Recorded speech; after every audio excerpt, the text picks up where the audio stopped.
सभी को प्रेम नमन। मैं प्रज्ञा अभिव्यक्ति चैनल में आप सबका हार्दिक स्वागत करती हूँ। आज मैं एक वीडियो का समीक्षा करने वाली हूँ। ये ऐसे ऑनेस्टली कहा जाए तो मेरा पहला समीक्षा का वीडियो है। मैं ज़्यादा जागरूकता का धारा लेती हूँ और प्रिवेंशन जैसे, लेकिन जब हम इतिहास को देखते हैं अभी तक के धारा, वहाँ पे जो चीज़ घटा है उसको मुक्त दृष्टि से अवलोकन करने से आगे की धारा में और शुद्धता और गहराई आ सकता है, जो कि मानव जाति के लिए और व्यक्ति के लिए दोनों के लिए उपयोगी है। हमारा इतिहास देख के हम हमारा प्रेडिक्टेबल फ्यूचर कर सकते हैं। ऐसा नहीं है कि भविष्य अनसीन है, भविष्य अभी तक का जो हुआ है उसी तरह के संभावनाओं का आधार है। कल हमारे ग्रुप में एक वीडियो एक दोस्त ने डाला, रामास्वामी पेरियर जी का। मैं तो पहले उनको जानती नहीं थी। मैं विकिपीडिया में निकाल के उनके बारे में पढ़ा। वो जातिवाद के ऊपर काम किए हैं, समाज से भी हुए हैं। हमारा बाबा साहेब भीमराव अंबेडकर भी उनसे प्रभावित थे काफ़ी। तो वो ईश्वर के अस्तित्व के ऊपर सवाल उठाए हैं। तो मैं प्रशांत बोध जी को भी बहुत बहुत धन्यवाद देना चाहूँगी कि इस तरह के विषय को लाने के लिए, क्योंकि हम चीज़ों को जब देखते हैं ना कई कई दृष्टि से, कई कई एंगल से, जैसे मैं जल प्रवाह कर रही हूँ मेरी समझ से, water drop has 360 degree angle. तो हमारे अंदर सवाल उठता है, फिर स्पष्टता खिलता है, फिर जागरूकता आता है, बोध होता है। नहीं तो हम जो है घिसी पिटी रटी रटाई को रटते रहते हैं, और ये हमें बहुत ज़्यादा हमारा साथ नहीं देता, और हमारा जीवन को ये बहुत गहराई से, ऊंचाई से नहीं ले पाता जी, कि हम जीवन को एक देख पाए अच्छे से, आनंद की धारा खुलता नहीं है, क्योंकि रटी रटाई चीज़ें ही रहता है कि ये सही है क्योंकि ये तो बहुत लोगों ने कहा है, अभी तक कहा गया है। तो उस तरह से होने से आपका ईश्वर भी उसी तरह से काल्पनिक बनेगा, क्योंकि आपने बहुत चीज़ों को मान लिया ऐसे करके। और मानने में बहुत ज़्यादा गहराई, बहुत विश्वास तभी आएगा जब मानना जान के मानना होगा, नहीं तो ये सब ऊपरी ऊपरी की बात होगा। इसलिए तो ईश्वर काल्पनिक है। मुझे लगता है हमारा एक्सट्रीम हुआ था। काल्पनिक नहीं है तो घर घर में ईश्वर बैठा है, घर घर में मूर्ति है, हर जगह कहीं पे भगवान का लिखाया हुआ मंत्र होगा, कोई बॉस से लेकर ट्रक से लेकर कहीं पे भी देख लो।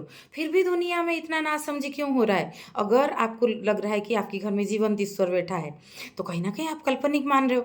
तो ये भी इस तरह से सवाल उठाए हैं, और इनके जो 15 सवाल प्रशांत बोध जी ने बोला है, ये सारे के सारे सवाल मैं पहले बता देती हूँ। अध्यात्म जो है विशाल आकाश है, जो है ये बहुत बड़ा है, ये विस्तारित रूप है, इसको पहले तो कन्फाइंड नहीं कर सकते। इनके सारे सवाल हिंदू धर्म के ऊपर उठा है।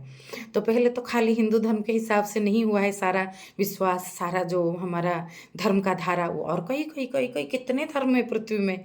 ऐसे ज़्यादा प्रचार प्रसार के कारण हम क्रिश्चियन, मुस्लिम और कुछ कुछ जैन, बौद्ध, वो तो हिंदू धर्म, मूल हिंदू धर्म से निकला हुआ धारा है, इतना जानते हैं। बाकी बहुत है बहुत है। तो सभी धर्म में कुछ कुछ अंधविश्वास है, कुछ कुछ ये है।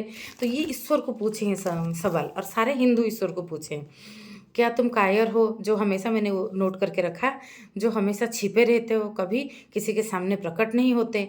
क्या तुम्हें खुशामद पसंद है कि पूजा अर्चना ये सब ज़रूरत पड़ता है? क्या तुम हमेशा भूखे रहते हो कि हमेशा मिठाई पेड़ा लड्डू खिलाना पड़ता है?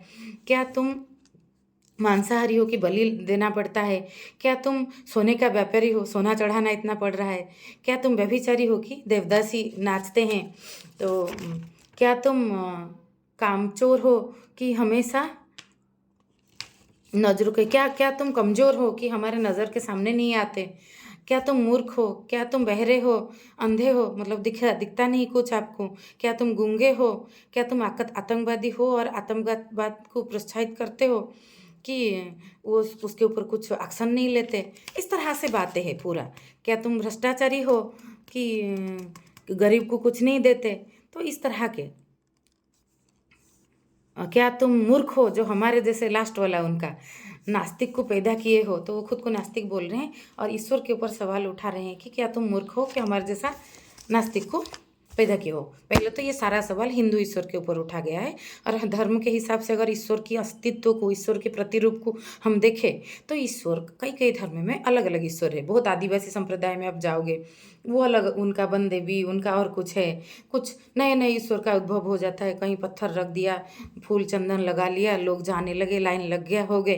तो ये सारे सवाल ये पहले तो इसमें अल्लाह के ऊपर नहीं उठाए, जीसस के ऊपर नहीं उठाए, क्योंकि इनका फ्रेम इतना है, ये हिंदू धर्म में पैदा हुए हैं, तो ये अपने फ्रेम के हिसाब से तो सवाल उठाएंगे ना।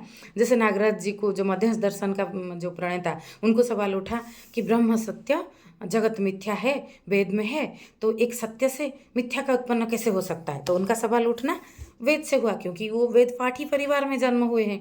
तो सवाल भी हम जितना, कुआं हमारा जितना बड़ा होता है, हम उतने पानी के ऊपर सवाल उठाते हैं। तो सवाल तो ऐसे उठे तो पूरा समंदर के ऊपर उठना चाहिए।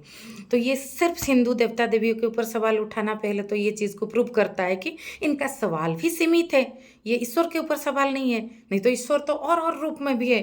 तो ये सिर्फ जो एक परंपरा में बंधा हुआ सिस्टम के ऊपर सवाल है। तो व्यवस्था, ये एक व्यवस्था भी है। जैसे कोई ना कोई तो क्रिएटर है, जिसको आप पंचतत्व बोलो, अस्तित्व हो, हम हुए हैं, और इतना बड़ा वैज्ञानिक पद्धति में मानव जाति से लेकर बाकी एनिमल सब सिंक्रोनी में, हारमोनी में चलते हैं, पेड़ पौधों से लेकर सब। तो उसमें कुछ ना कुछ तो शक्ति है ना, कुछ ना कुछ ऊर्जा है ना, कुछ ना कुछ व्यवस्था है ना, जो कि क्रिया प्रतिक्रिया के रूप में काम करता है। कर्म सिद्धांत में इसलिए दिख रहा है कि आपकी मानसिक अवस्था कैसा है, क्योंकि आपकी मानसिक अवस्था के हिसाब से, मैं कोई और स्ट्रीम में या वीडियो में बोली हूँ शायद, आप भीड़ में जा रहे हो तो इसमें भीड़ का भी थोड़ा अवदान है कि भीड़ में किसी को परेशानी लगता है, लेकिन आपका अंदर में बहुत चीज़ खुल रहा है, आनंद की धारा खुल रहा है, तो आपको वो नज़र भी नहीं आएगा। दोनों तरह के चीज़ों से क्रिया प्रतिक्रिया होके हम अपने जीवन को कैसे बनाएं, ये हमारा फ्री विल के ऊपर बहुत डिपेंडेंट है, और ये बहुत बाहरी व्यवस्था के ऊपर भी डिपेंडेंट है। तो सभी धर्म ने ये क्रिएटर को लेके, सभी धर्म में कथा कहानी, कुछ चीज़ें हुआ, कुछ इवॉल्व ह्यूमन बींग हुए, जैसे राम हो, कृष्ण हो, मैं सबको मानव ला के अभी बोल रही हूँ। अवतार जो है वो अपनी अपनी विश्वास की बात है, लेकिन अवतार भी जो लोग बहुत ज़्यादा इवॉल्व हो गए, कोई उनका समझ का स्तर ऐसा हो गया कि हमारे समझ के हिसाब से वो पहुँच के बाहर हो गया। तो पहुँच के बाहर, इंद्रियों के पहुँच के बाहर कोई चीज़ हो जाए तो वो अवतार पुरुष उनको हम मानते हैं। तो उनका फिर उनके हिसाब से चीज़ें बहता है और आगे जाके परंपरा बनता है। और परंपरा से लेकर सभी चीज़ प्रवाह ही रहना चाहिए, नहीं तो कुआं बन जाता है। प्रवाह ही नहीं रहता है। जैसे तालाब, आप देखो, साधारण जो स्थूल रूप में हम प्रकृति का उदाहरण लेते हैं, तालाब, कोई चीज़, कोई एक तालाब, तो उसमें धीरे धीरे, हमारे गाँव में बहुत तालाब था, अभी नहीं है वो तालाब, वो एकदम उसके वो पूरा भर गया है। कहीं जो पेड़ पौधों से, जो पानी में होने वाले पेड़ पौधों से, कहीं पे पूरा मिट्टी डाल के किसी में उसको पोत लिया है, समय ने दस्तखत दिया है, वो उस रूप में नहीं रहा। कभी जहाँ निर्मल जल था, अभी वो इसी तरह के पानी है, आप पैर नहीं रख पाओगे। कहीं लोग खुशी खुशी नहाते थे, बात करते थे वो तालाब के साइड में। जब तालाब बना था, एक फ्रेश तालाब बनता है समाज को व्यवस्था देने के लिए, परंपरा। इसको जैसे बहुत अभी फिलोसोफर बोल रहे हैं कि ये धारणाएं सब टूटना चाहिए, व्यवस्था नया बनना चाहिए। ये धारणा नहीं है, ये व्यवस्था है, वैज्ञानिक पद्धति पे इंसान जिए। अभी मेरा बेटा 2 दिन पहले बोल रहा था कि मम्मा नेक्स्ट ईयर मेरा जनेऊ होगा, तो उसके बाद मैं थोड़ा बड़ा हो जाऊंगा और मैं एकदम जंक फूड छोड़ दूंगा और पूरा पढ़ाई लिखाई में ज़्यादा ध्यान दूंगा। तो उसको समझ रहा है, it is a system, going through that I will become enlarged, I will become like little bit part of more sky, so that I have to do new things and good things, better things. I have to tune myself in towards me. हमें सो के साथ ज़्यादा जुड़ना है। मेरा 6 साल का, 6.5 साल का बेटा बोल रहा है, उसको समझ रहा है इट इज़ ए प्रोसेस। तो ये प्रोसेस में, जैसे हमारा बॉडी का जो 2 सिस्टम बहुत ज़्यादा एक्टिव है, एक है हार्मोनल सिस्टम, एक नर्वस सिस्टम, हमारी अनंत ऊर्जाएं है। तो ये ऊर्जाओं का संतुलित रूप में प्रयोग नहीं होगा तो ये नष्ट कर सकता है मनुष्य को। जैसे कोई दोस्त ने हमारे ग्रुप में लिखा था कि अगर लोग, इंसान डर जाता बम डालने से पहले, तो हिरोशिमा नागासाकी में सेकेंड वर्ल्ड वॉर में इतने लोग विक्टिम नहीं होते, इतने लोग नहीं मरते अगर इंसान डर जाता। तो इस तरह से पॉजिटिव डर, मतलब हमारा जो हार्मोनी को मेंटेन करता है। एक देखो, स्थूल रूप में एक आईलाइनर का ट्रीटमेंट चल रहा है, इसमें कितना गहरा चीज़ निकल रहा है कि इसको ब्लॉक करने से, इसको डिसिप्लिन के धारा में रखने से ये दांत में अच्छे से आता है ग्रोथ, ये हार्मोनी में आते हैं। फिर वो निकाल दो तो ये उनका वो खूबसूरती, उनका एक्सप्रेशन बाधा प्राप्त नहीं, वो ज़्यादा अच्छे से हो रहा है। अलग अलग उनको खाना का चीज़ उनमें फंसता था, कुछ और फंस जाता था, और कुछ अगर निकल जाता था कि दांत उसको चबा नहीं पाता था ज़्यादा। अभी ये हो गया ना, पूरा जुड़ गया, तो अंदर फंसने को भी स्पेस नहीं बचेगा। फंसता है भी, कम हो तो फंस जाता है, ज़्यादा गैप हो तो निकल जाता है चीज़ें, कि वो चीज़ों को धारण नहीं कर सकता है। इसलिए हार्मोनी बहुत ज़रूरी है जीवन में, संसार में। इसलिए हिंदू से लेकर मुस्लिम, क्रिश्चियन सभी धर्म जब शुरुआत हुए थे तो वो एक तालाब की तरह, फ्रेश तालाब की तरह किसी इवॉल्व्ड ह्यूमन बीइंग ने उसको आधार बना के किया था कि मानवता के इवोल्यूशन में वो मदद करे, क्योंकि सब कुछ हम अध्ययन से सीखते हैं। मनुष्य तो ब्लांक पैदा होता है, सोना भूख लगने नींद आने से, खाना भूख लगने से, वो इस तरह से दो चार चीज़ों को छोड़ के बाकी कुछ प्रिंट नहीं रहता है। तो वो जब अपना क्षेत्र को जितना उसमें हल चलाया जाता है अपनी धरती पे, उतना उतना उसमें बीजों का अंकुरण होता है जो सप्रेस है। तो इसलिए ये कर्म कांड से लेकर सभी कुछ किया गया था ताकि शुरुआत में, ताकि इंसान देवदासी का नृत्य, मतलब नृत्य कला का सम्मान दिया होकर किया गया था कि देवदासी जगन्नाथ के पास या भगवान के पास नाचेंगे, तो वो अपनी उत्साह से नाचते थे। और उत्साह आपके अंदर बहुत ज़्यादा धारा खुल गया, आपकी काम शक्ति प्रेम शक्ति में पूरा बदल गया। तो आपको विवाह की भी जो सिस्टम है उसकी भी ज़रूरत नहीं पड़ेगा। तो बहुत देवदासी बिना विवाह करके रहे कि ये ईश्वर ही हमारा पति है, मतलब जो रूप में संबंधित कर लिए।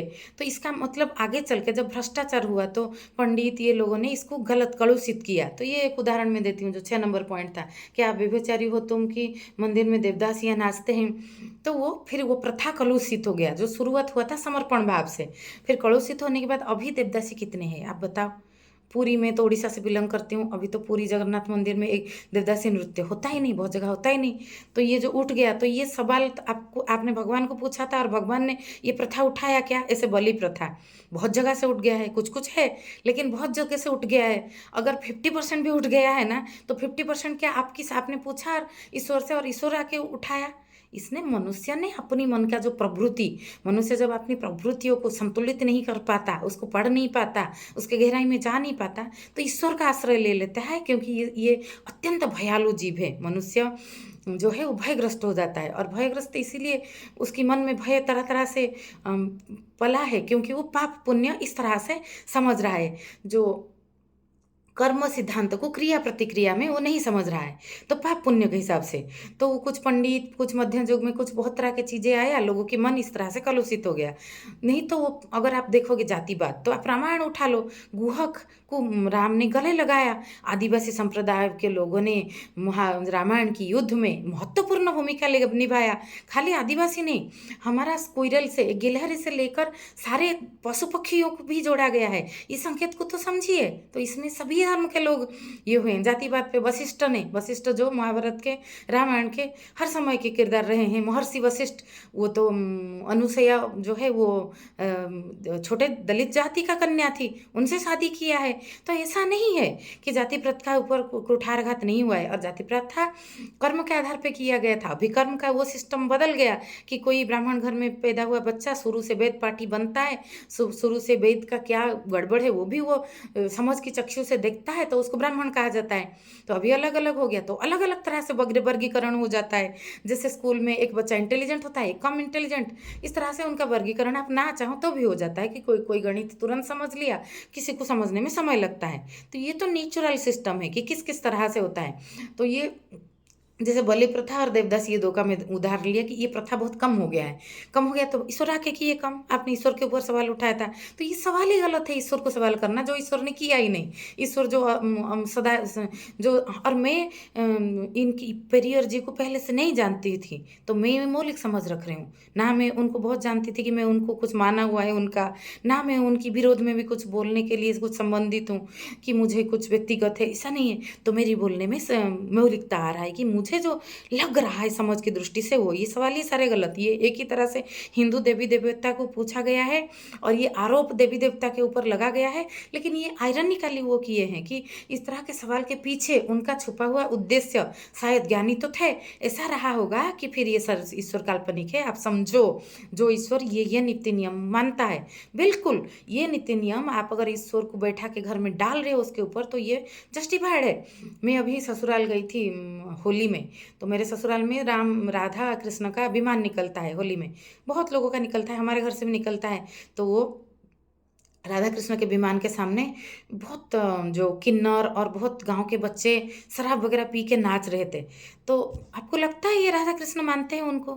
राधा कृष्ण सच में वो विमान से निकल के खड़ा हो जाए तो इनको शर्म नहीं आएगा कि इस तरह के जो बहुत ज़्यादा तामसिकता को दिया हुआ समर्पित करके दिया हुआ तामसिकता को आधार करके जो नृत्य हो रहा है वो राधा कृष्ण पसंद नहीं करेंगे।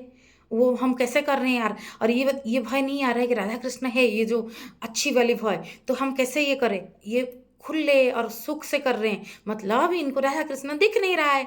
तो इनको भी, ये आप नास्तिक अपने आप को क्यों बोले हो, ये जो अपने आप को नास्तिक बोल रहे हैं ये भी खोखला नास्तिक है ना। सही नास्तिक हो जाए तो वो इस तरह के सवाल ईश्वर को भी नहीं पूछेगा, और सही नास्तिक जो हो जाए तो वो ईश्वर ये सब चीज़ को व्यर्थ मानते हैं। ये सब चीज़ जहाँ होता है वो मंदिर में ईश्वर रहता ही नहीं, ये चीज़ वो दिख जाएगा। तो ये दोनों तरह से ये चीज़ों का कोई जस्टिफिकेशन नहीं। सत्य प्रेम का आधार ले तो गहराई में जाए तो ये जो चीज़ है, ये पूरा चीज़ ये मनुष्य का, और ताला प्रवाह ही, ये इसीलिए जल प्रवाह बहुत इंपॉर्टेंट है कि जल जैसा जीवन में प्रवाह आए आगे हर चीज़ में, परंपरा शास्त्र सब चीज़ में। इसका बहुत बहुत उदाहरण है। आगे मैं इसका और थोड़ा बोल के रखती हूँ, फिर आगे इसका और ज़्यादा इसको इसके ऊपर और कई कई पहलू देखेंगे। जैसे कुछ उदाहरण मैंने दिया, जैसे जेसस बोले थे कि पृथ्वी उसके चारों चारों ओर सूर्य घूम रहा है, गलत साबित हुआ। तो क्रिश्चियन लोग ऐसे गुस्सा हो गए कि जेसस ऐसे बोले हैं तो गलत हो ही नहीं सकता। कृष्ण बोले थे जातिवाद के ऊपर बहुत चीज़ वो बोले भी है, ऐसे ऐसे वर्ण के हिसाब से जाति हुआ है। तो वो जो ट्रूथ होता है वो शारीरिक मानसिक सामाजिक और आध्यात्मिक अभिव्यक्ति होता है कोई भी जागरूक पुरुष का उस समय के हिसाब से। तो आत्मिक सत्य जो है, श्रीमद् भगवत गीता का जो कोर है आत्मिक सत्य है, संन्यास के ऊपर तुल्य निंदा स्तुतिर मौन जो है, प्रज्ञा स्थित प्रज्ञा का लक्षण से लेकर जीवन का कर्म भक्ति ज्ञान योग्य, ये तो हर हर समय में रहेगा। जातिवाद उस समय का वर्गीकरण हुआ था कि लोग अच्छे से समाज बना पाए, व्यवस्था था, तो वो व्यवस्था के उस समय के हिसाब से वो बोले हैं, तो वो अभी के समय में फिट कैसे होगा। जो सामाजिक सत्य है, शारीरिक मानसिक सामाजिक सत्य, वो सब्जेक्टिव ट्रूथ होता है, वो समय के हिसाब से वो प्रभावी धारा में बदलेगा। तो आप प्रभावन चीज़ों को रखे नहीं, आप फिक्स कर दिए। कोई जागरूक व्यक्ति कुछ बोलता है सच्चाई के आधार पे, तो आप मान लेते हो कि आप उस सत्य से ज़्यादा उस व्यक्ति को पकड़ लेते हो कि बुद्ध ने मना किया कि मूर्ति पूजा का, बुद्ध का सबसे ज़्यादा मूर्ति बना।